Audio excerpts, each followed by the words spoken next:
All right, guys. Well, I did it again. I ended up pulling the trigger on purchasing another tool. I went with this Makita impact gun. It's definitely quite the beast. I wasn't sure about the scale or the size of it, obviously, when I was looking online. But once it came in the mail today, I was able to kind of put it next to my normal impact driver here. And you could clearly tell right off the bat, it's definitely much larger, much more capable just by looking at it. Obviously the specs are completely different on these two. This is for driving regular screws and whatnot. I actually do usually use this for most of my impact driving.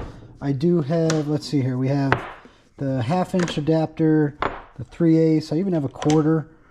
So typically this is what I use. What I've been noticing, and it's obviously this is what's going to happen because it's not necessarily meant for driving big bolts, but a lot of times when I'm using this older one here, especially for something like a 1/2" drive, this, let's see if we can see here, this gets real chewed up and worn out because it's putting so much torque on that small little connection there, and you're really trying to drive something big. So I figured I use this thing enough. There's so many times where I run into driving big bolts. You know, I've even taken off lug nuts with this, but obviously this thing's just not as capable as this. So, I mean, this is, I think, good up to about 100 foot-pounds of torque.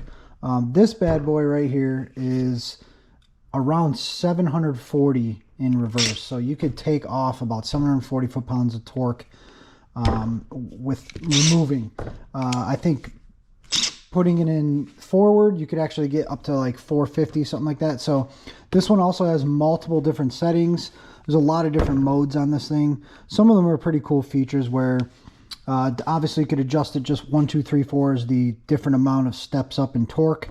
You could also change the variable speed trigger. So right now, if I slowly press this button, you know, you can make it work real slow, which would be pretty nice for trying to use small, driving a small screw or a bolt or something like that, and then really ramping it up by pulling it all the way.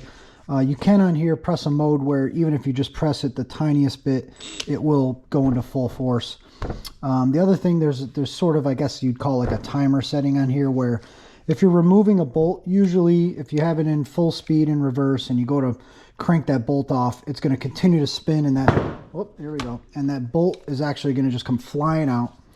So what you could do is put the setting on there, and there's different levels of that. So when you start to actually remove that bolt, it'll notice the difference in torque, and it'll slow that right down. So your bolt actually is just laying there right for you to pop right off.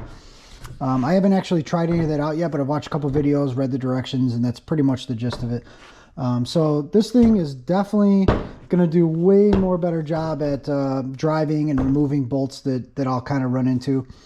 I ran in, you know, I started looking actually into this because the other day when I was hooking up the bucket on the skid steer, I was coming back and forth, and I went to grab this, and I had to put some pretty heavy duty bolts that hold the bucket onto the skid steer backhoe attachment. And when I grabbed this, I kind of, you know, automatically grabbed this 1/2" drive, and I just thought, you know, this really isn't the right tool for the job.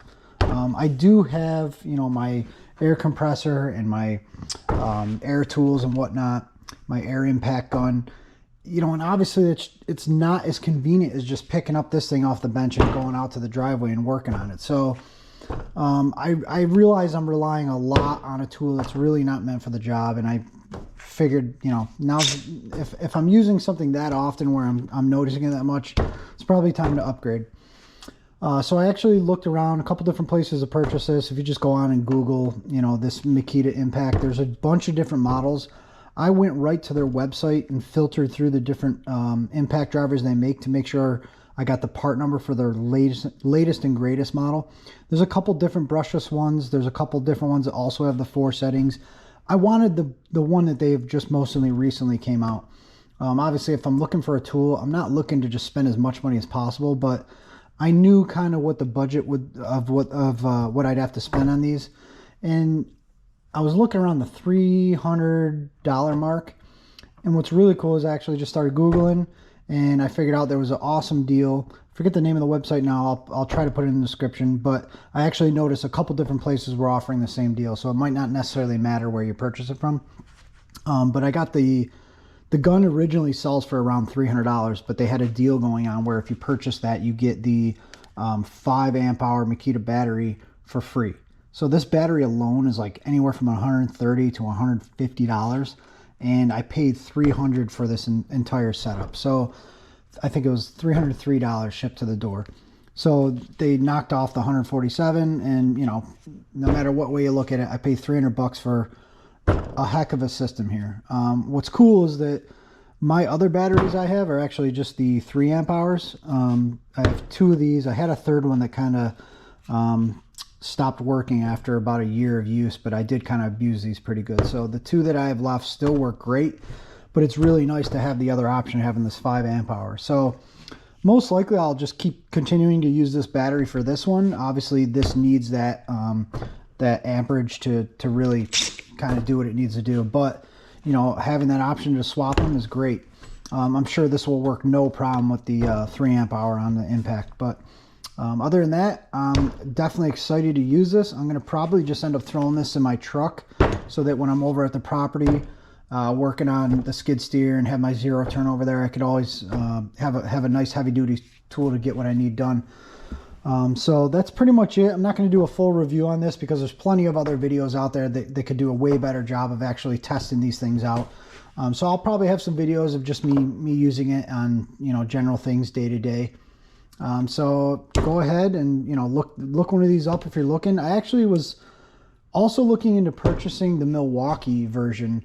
I did watch some videos, and this one kind of came out a little above, and that is the tools I usually stick with are Makita. I do have, as you can see here, a Milwaukee charger for my threaded rod cutter that I have here. I do have whoop, I just pressed the button. There's actually another video on this on my channel of this Milwaukee threaded rod cutter. So if you haven't ever seen a tool like that, go ahead and look for that video on there and check it out. It's definitely a really cool tool. Just pop the threaded rod in there, press the button, and snaps it off like butter. So that's it. Like I said, super excited to use this. If you like this video, go ahead and give it a thumbs up. And if you aren't following us yet, go ahead and subscribe and check out our other videos. And we'll see you guys soon.